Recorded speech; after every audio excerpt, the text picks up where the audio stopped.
I don't trust other people, and I'm not trying to change that. In fact, I suggest that maybe you don't trust other people as well.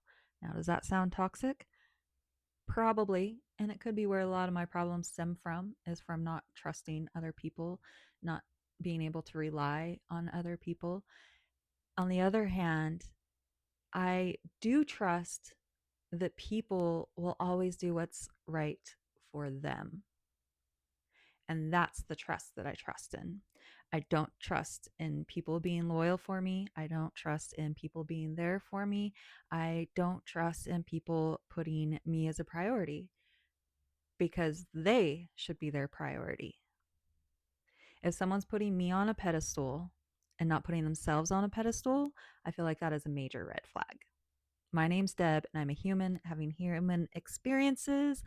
Click like, subscribe for more videos if this interests you. Let's dive in. Trust. I have I don't even know where to start with this. This wasn't going to be the subject. There were so many other subjects. I usually just sit here and I don't really know where to start until I hit record.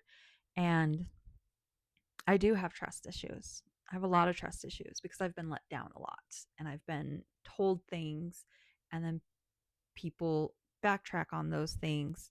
And I have learned that many people have not done the work on themselves for me to be able to trust their trust, for me to be able to trust what they're saying, for me to be able to trust what they're doing.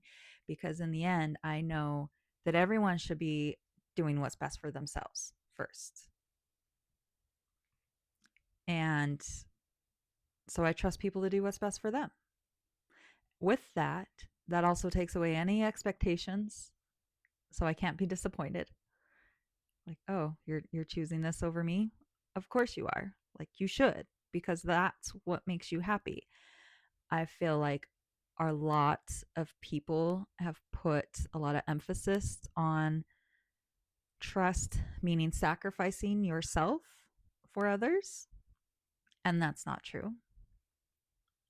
If someone wants to be loyal to me or support me or say that they're going to do something, I want them to be doing those things out of the wholeness of their heart, that that's what they really want to do.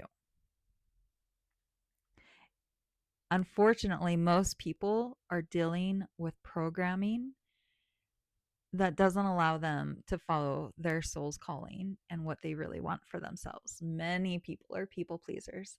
Many people don't even know what they want. Many people are chasing a partner because they feel that's where the answers are. Many people are feeling extremely disconnected and they want connection, but they don't understand that that connection has to come from within first. You have to feel connected to yourself first.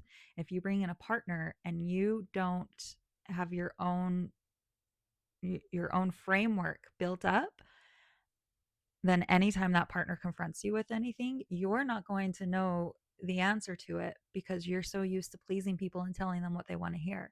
And so when the time comes that they want to hear what you want and you don't know what that is, that's going to not end well. It's not going to end well at all. I trust that people always do what they want to do. I trust patterns. I trust programs. I can see when people don't know themselves. I don't know if you've heard of a thing called human design. Human design is wonderful. It's kind of like the zodiac on steroids. And it has, if you're on a self-work journey, I highly suggest this, whether you believe in astrology or not. I have not, like, I've done this human design chart with a lot of those close to me, my children, my partners, my friends, and obviously myself. And it has been so accurate, so accurate. And it has helped me, A, build on relationships that I want to build on more efficiently, more clearly, knowing it just gives you insight into other people's personalities and how they react, how they see things, where their energy comes from in their body, how they respond to questions best, how, like, are they a social person, not social person? Human design just goes into depth so much. And it's super helpful. But it also gives you this thing called like inner authority and strategy and profile lines. And I mean, just there's like a whole list of things. And it's amazing. It's part of step one in the framework of building your better life. And when I say step one of the framework, is I've narrowed down the framework to change your life into 3 steps. Now, are they easy 3 steps? They're simple, but not easy. Step one is self awareness and reflection. Step two is goal setting and intentions. And step three is implementation and accountability. With those 3 steps, you can go anywhere in life. And once you do those 3 steps, doesn't mean that they're done, but those 3 steps are absolutely necessary for improving your life. Now, if you're someone who already seems to have it all and everything already goes well for you, you're probably not watching this video because everything's going well for you. So why would you need a self-improvement video? Your energy is probably great. You have a natural self-awareness. You have the natural inclination to go to set intentions and to set goals and go after them. And whether that came naturally for you or if you were just raised in that environment, like, that's great. Again, if that's you, you're probably not watching this video. If you're watching this video, it's probably because you feel lost, you feel disconnected, you're unhappy with your body, you deal with anxiety, you have bouts with depression, you have doubts in life, you have struggles that you don't know how to deal with. Anytime something goes wrong, it's the end of the world.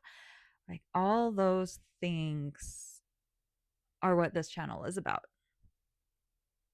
Overcoming the anxiety. A lot of anxiety is the fear of being seen, the fear of speaking up, the fear of judgment. A lot of depression is your soul feeling lackluster. Your soul's being pressed down, and or you've just been overwhelmed for so much that you need deep rest. And a lot of anxiety is also fear of the future, not knowing that you're going to be able to handle situations that come up. And so, with a lot of those, with the situations that are going to come up, there's a few things that I always like to keep in mind. Like, A, things are always working out for you. Things are always working out for you. B, replace doubt with patience. When things don't go your way, don't allow doubt to creep in that they're never going to go your way. Simply accept that it is how it is. Accept that it's going to get figured out. And if getting figured out means hitting rock bottom, like, that's what it is. That just means you're going to hit rock bottom. And it's going to suck and it's going to hurt. And you're going to go through trials and you're going to feel like the worst person on earth. But that's kind of what Earth is about. It's about learning how to find the neutrality in these circumstances. I have hit what I would consider rock bottom a number of times. And at this point, if I were to lose everything, I feel like I'm at a stage where it would be okay. I might overreact at first and cry and stress out. And mostly just, because everyone wants to succeed. Everyone wants to be doing well. Everyone wants to know that their efforts matter and are making change. And when you're not seeing that change, it's frustrating. And the internet makes it so hard. Some people, I mean, it's just so hard. In Buddhism, you're just supposed to, like, let go of craving, let go of attachment. don't let go of I forgot the words, but like basically, oh, where am I going with this? The internet is just saturated with doing things this way, doing things that way, but you can't do it this way and you can't do it that way. But it's like for any way of which way there is a path, there is someone telling you that that's not the way. And there's someone else telling you that it is the way. Like, oh, things are always working out for me. But are they? Are your energies aligned? Maybe they're not working out for you because maybe you do have inner work. Maybe you do have changes in your vibration that need to be made. But also, you're supposed to accept the vibrations where you're at. And just that acceptance naturally raises your vibration. Like, how does any of this make sense? No wonder we're so confused. So ultimately, the only trust that I have is the trust in how well a person loves themselves and knows themselves. If someone doesn't know themselves, I'm not going to hold trust for that person in their actions or their words because I know that it's sitting on shaky ground. I know they haven't built the foundation to build that inner trust that they know what they want and they know what is right and wrong.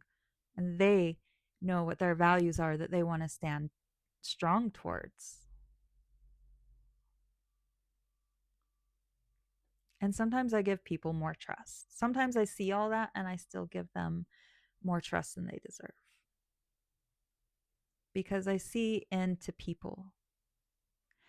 I started off on the human design. I started to mention the human design because my human design literally allows me and my aura to go into other people's aura and grab information. I don't know how else to explain it, but I will say I've always had this gift of being able to have the right conversations with people when they need it. Hundreds, if not thousands, of people have told me how often my words just hit straight to their heart. Now, it's the ability to tell them exactly what they need to hear and to see what they're going through and have the right thing to say, which comes from decades of experience of life, experience from health and fitness, experience from yoga, experience from trauma, experience from drug and party scene, experience from even like Mexican mafia and gangs and just bad, I don't want to say bad people that are on a journey to that's a completely different journey than I want to be on. But I have experienced many things over the decades. I've experienced pure bliss and I've also experienced pure heartbreak on the phone with the suicide line. I've experienced and I've overcome. And I've been able to overcome because I've replaced doubt with trust and belief and patience. Growing up, internet wasn't a thing. People making money off the internet wasn't a thing. If you like being an entrepreneur wasn't a thing. And then I got pregnant very young. And with that pregnancy, nobody gave me any advice. I didn't have anyone to turn to. Hardly anyone told me I was going to get through it. Some people tried to kind of guide me, like, okay, well, you need to go to school so that you can get a good job to provide for your family. And even though they were telling me that, I'm like, okay, well, what about this man of the house over here?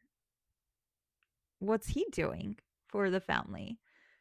Because he's not going to school, he's not working full time, and he's definitely not taking care of the child.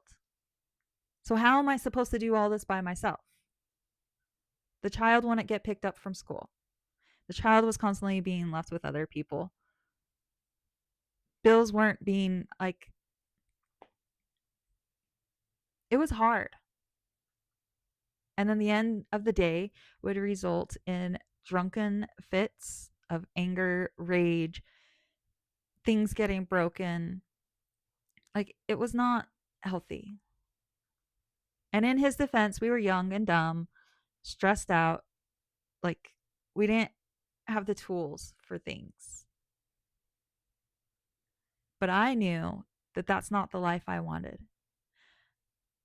I, at that point, a strong foundation in me that I was alone and had to do things on my own was going to be the only way I was going to get ahead. And mind you, like, I say these things about this person, but like, I married this person. I loved this person and I had really big hopes and dreams for our life. I mean, that was when I met him, his future vision was owning a nightclub. And that was attractive to me.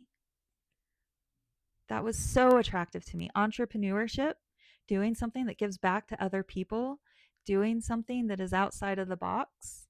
Yes, please give me, like, I want to be a part of that. Yes. And I said yes. But we were both in stages of our life where that wasn't possible. And we were overtaken by sin, the both of us.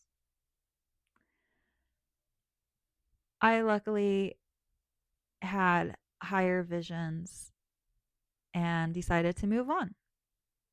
I spent 7 years in that relationship and I had certain goals within those 7 years. And every time we tried to approach those goals, I was in them alone.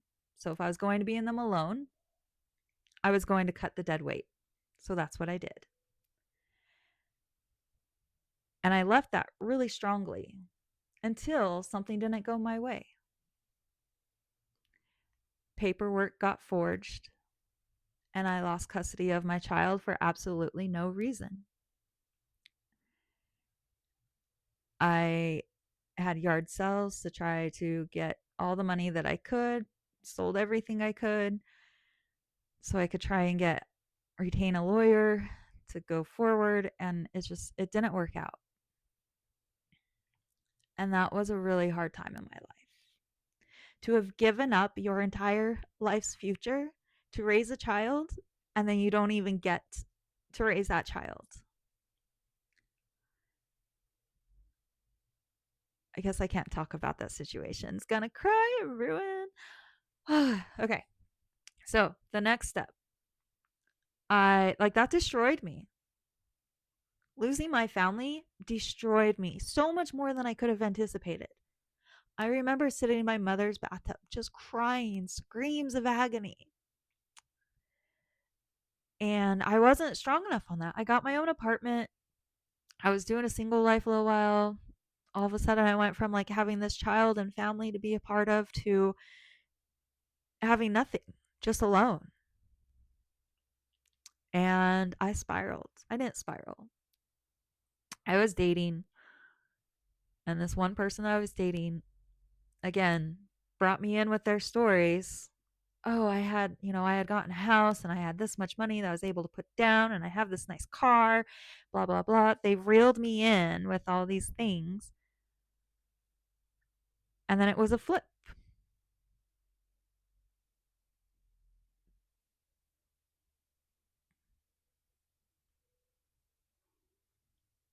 And I'm pausing because this isn't a video about my life story.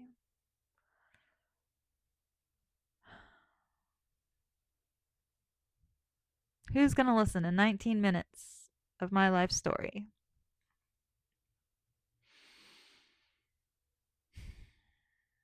The next situation after that was not a good situation.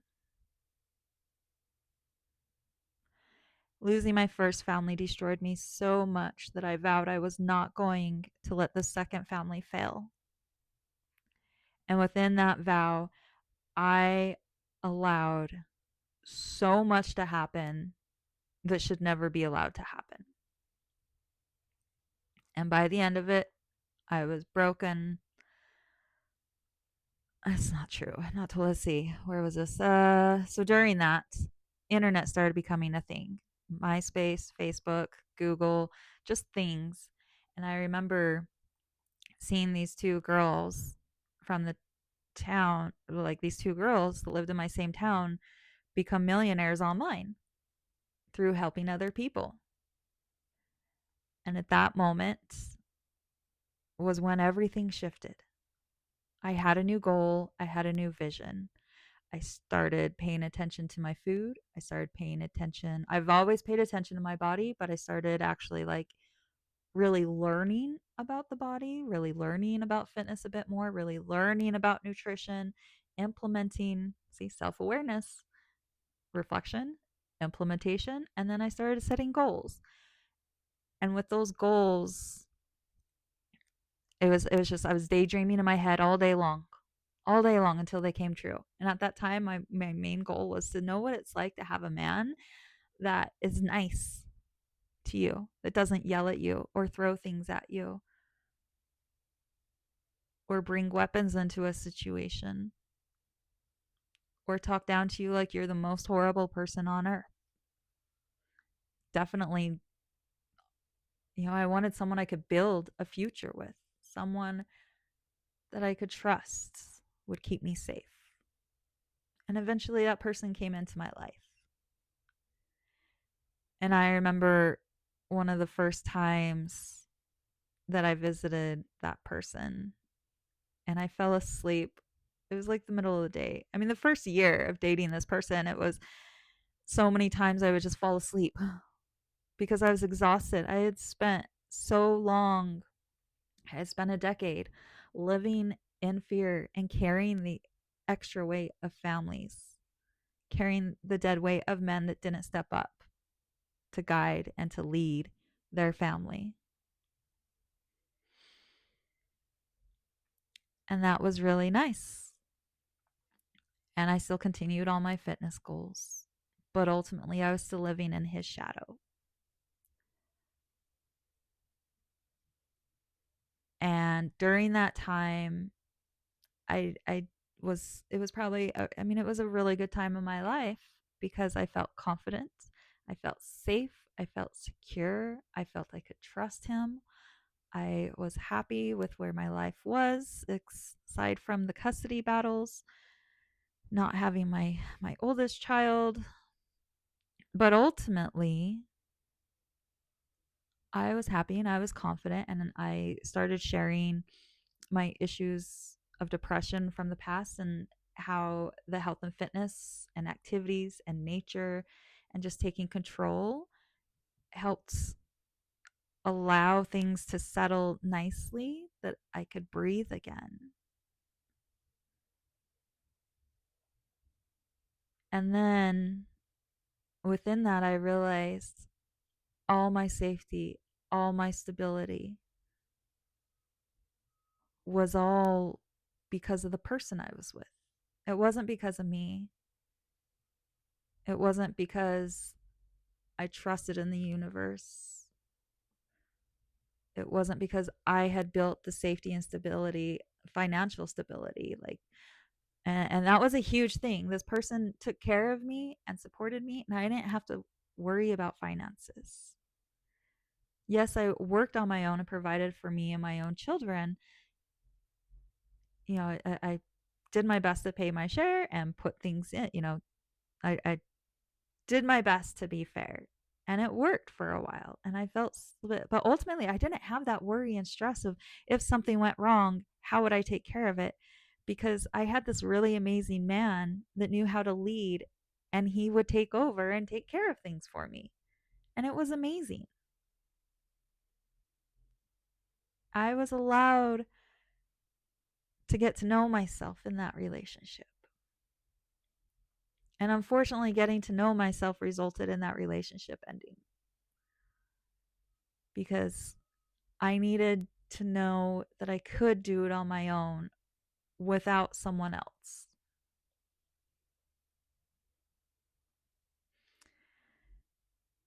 Here I am 8 years later, doing it on my own, figuring out the problems on my own.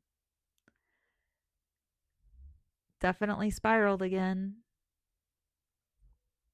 But now I know that whatever resilience I have is because of me. I'm the one leading my family. I'm the one handling the financial situations. I am the one solving every single problem. And I guess that's not entirely true because I've raised an amazing son and now he is stepping up to help solve problems. He is stepping up to help with finances. He is stepping up to be a man that he shouldn't have to be until he's at least in his 20s, 18, 20, you know? But here he is. He's been working since he was 13. I don't even think that's allowed. He's been working and growing and learning how to handle stress and learning how to problem solve and learning that money is just money and problems are just problems and we still need to move on. And so at the end of the day, it's about taking the path that will lead you to trusting yourself and trusting God. Because trusting the path, you have to trust that you're on the right path. You have to know, you have to put in the work so that you know that you're doing everything you can. And even this last year, if someone were to look from the outside, they would probably say, well, you didn't do everything you could. You actually kind of did nothing. I did nothing because I've been doing everything for decades. I did nothing because I trust that that's what my energy needed. I did nothing because God was telling me to slow down, have the patience, rebuild your internal stamina, rebuild your internal faith, rebuild your internal compass. And sometimes that happens through inaction. But our world is so conditioned that if you're not going 110%, 110% of the time, then you're doing nothing. And that's just not true. Nope. Nature has 4 seasons, and we have different elements in us as well: earth, air, wind, fire. All those have different attributes. Some of them are go, go, go, and some of them are rest. I went and went and went. I was go, go, go, go, and I plummeted. So go, go, go is not the answer. Resting hadn't brought any miracles either, but I am gaining the ability to have faith in the patience. And my rule of trust with others still stands. I only trust people to do what's best for them. I don't trust people to put me first or be loyal to me through thick and thin. Because as humans, we're all on our own path. And that's where my trust lies. I'm Deb, sharing my human experiences. Hopefully, they help you gain some confidence in yours. Like, comment, subscribe. I'm posting minimum of 3 videos a week. Doing my best to do what I feel called to do because I don't know what else to do. Much love. Cheers.